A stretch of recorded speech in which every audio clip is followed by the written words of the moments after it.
In 2017, Russia conducted a series of military exercises known as Zapad, or Exercise West. With their roots in the Soviet Union, Zapad military exercises have traditionally been shows of force, meant to let NATO know that Russia was willing and ready to fight.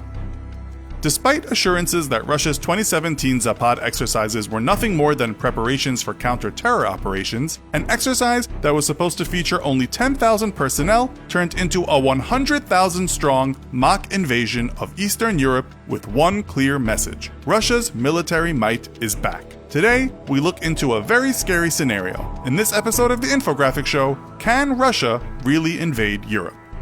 After the fall of the Soviet Union, Russia's military severely atrophied, and despite remaining a sizable force, its readiness and capabilities were all but defunct. The next 2 decades saw little improvement, culminating in the 2008 Georgian-Russian War, where Russia, who dwarfed Georgian forces, found itself struggling to achieve its strategic objectives. After such an embarrassing performance, Vladimir Putin vowed to improve the readiness and capabilities of the Russian military, culminating in a 10-year modernization push that has yielded huge results.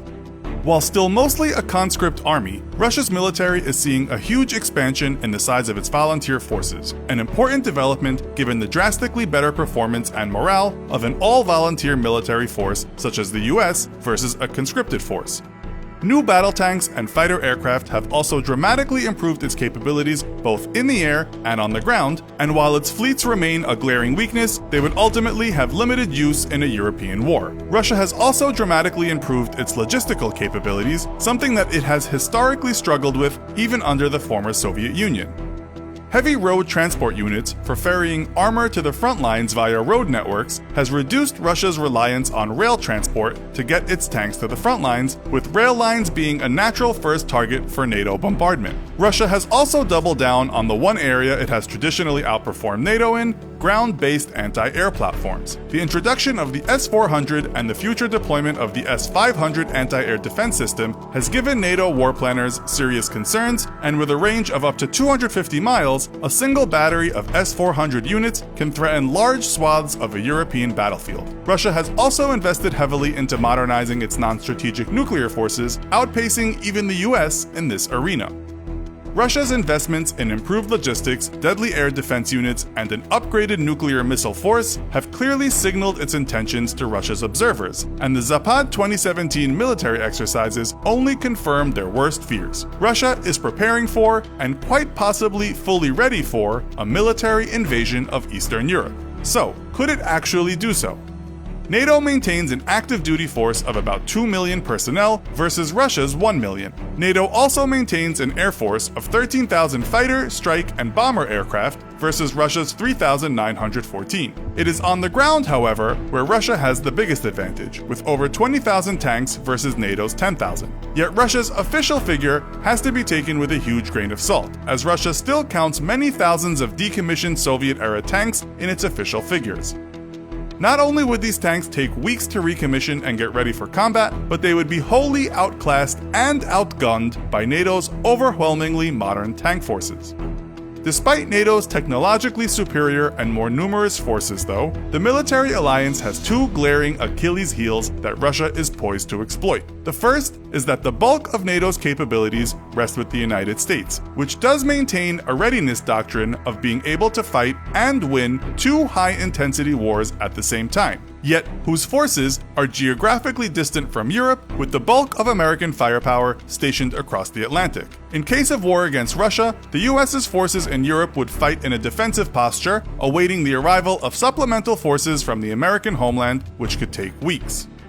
NATO's second Achilles heel is the lackluster commitment from its European member states to the military portion of the alliance. Out of the 29 member states, only 8 have hit the 2% of GDP investment in their militaries, creating an imbalance of commitment across the alliance. While various factors contribute to this lackluster commitment to their own defense, many watchdogs argue that NATO members have become too comfortable living under a global American security blanket, a position that has become very popular with American President Donald Trump.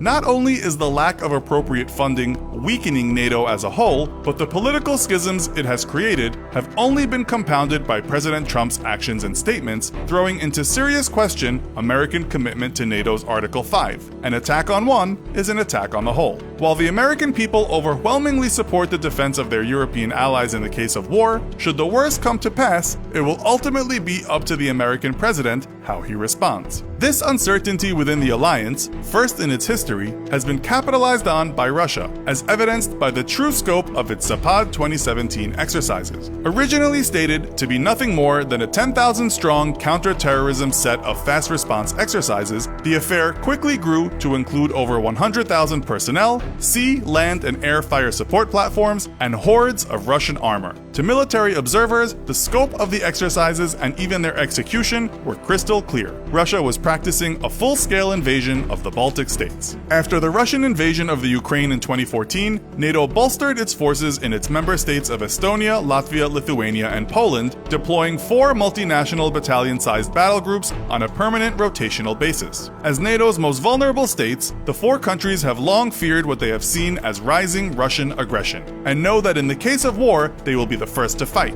That is because in the case of war, Russia will immediately conduct an all-out offensive across Belarus into Estonia, Latvia, and Lithuania, while cutting off Poland and thus continental Europe from its allies by striking out over the Suwalki Gap, a 60-mile stretch of NATO territory that connects the Russian military stronghold of Kaliningrad with Belarus. By putting pressure on Poland and launching long-range air and missile strikes against NATO facilities in Germany, Russia would delay any response to its invasions of Estonia, Latvia, and Lithuania. Unfortunately for the three, the flat plains of Eastern Europe would make defensive operations incredibly difficult, especially against large masses of Russian tanks. It was these same flat plains that saw some of World War II's largest tank battles, and will see them again should Russia launch World War III. Cut off from NATO support, the 3 Baltic nations would not hold long against Russia. Yet within a matter of weeks, US forces would arrive en masse, and NATO would be poised for a devastating counterattack that Russia could not hope to stop. This is where Russia would enact the second part of its European strategy, nuclear brinkmanship. Having already threatened the capitals of several Baltic states with nuclear attacks in the case of war in the early 2010s, President Putin has been carefully cultivating the perception of a strong willingness to use nuclear weapons. Whether real or not, any NATO response would have to take into account the possibility that Putin is not bluffing, and he may in fact resort to the use of nuclear weapons in case of war. Indeed, he very well may have no other choice. Russia has zero hope of ever defeating a fully mobilized NATO alliance, and though it may be poised to strike deep into Eastern Europe and even hold that territory for a time, it would never ultimately be able to make these gains permanent. NATO forces and member states' economies are simply far superior to Russia's own. Launching such a war would prove devastating for Moscow, and though Putin could make the conflict an extremely bloody one for NATO, fighting could very realistically reach the very outskirts of Moscow itself, as Russia once more fights a catastrophically defensive war for survival, though this time against a far superior foe. This would leave Russia with only one option: use of its nuclear arsenal to avoid all-out defeat. This would trigger a retaliatory response from the West. A Russia with its back up against the wall may choose to launch a limited set of nuclear strikes against purely military targets, hoping to limit the scope of NATO's own nuclear response. Even if NATO responded in kind with a limited range of nuclear strikes against Russian military forces, such a nuclear exchange would be disastrous to the world as a whole, with untold ecological and economic fallout. All of these variables are well known to President Putin, and in fact, he may one day be counting on them as he launches a brief but aggressive war to seize the Baltic states. By then shoring up his position and threatening the use of nuclear weapons, he may in fact force NATO to sue for peace rather than risk escalating the scope of the conflict. Not only would Russia win large amounts of territory for itself in such a war, but it would win a truly game-changing political victory by completely undermining the fundamental tenets of NATO, that the alliance will fight to protect all member states. This could potentially lead to a fracturing of NATO, or at the very least, kill the confidence of current and prospective member states, weakening the West, which has for decades been Russia's ultimate goal. So, how do you think a war against NATO would fare for Russia? Should NATO risk nuclear war to defend its partners? Let us know in the comments. Also, be sure to check out our other video called Is the Chinese Military Ready to Defeat the USA? Thanks for watching, and as always, don't forget to like, share, and subscribe. See you next time!